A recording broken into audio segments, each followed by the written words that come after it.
நான் உங்கள் நல்ல அலுவலகங்களை பயன்படுத்தி சில வேண்டுகோள்களை முன்வைக்கலாமா? சரி, கோவிட் காலத்தில் இந்த இராணுவத்தில் 3 ஆண்டுகள் ஆட்சேர்ப்பு எதுவும் நடக்கவில்லை.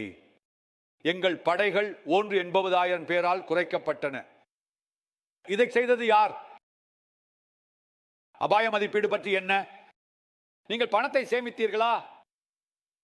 இந்த மக்களை கொல்ல பணத்தை சேமித்தீர்களா? அயோக்கியர்.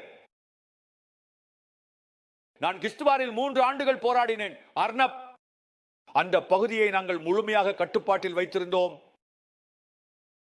இப்போது அந்த ஏழை செக்டர் 9, செக்டர் RR, அந்த பையன்கள் 2 பகுதிகளை கவனிக்க சொல்லப்படுகிறார்கள்.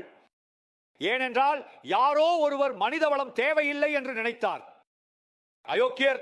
மலைப்பகுதிகளில் நீங்கள் போராட விரும்பினால் அது தேவை. மலைகளிலும் காடுகளிலும் பயங்கரவாதிகளை எதிர்த்து போராட விரும்பினால் அது தேவை.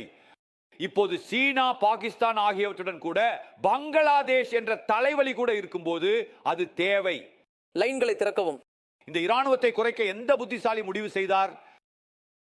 இந்த இராணுவத்தின் அளவை குறைக்க எந்த புத்திசாலி முடிவு செய்தார்? தயவு செய்து உண்மையை உணருங்கள். உங்களுக்கு போர்கள் வரப்போகின்றன இல்லையா?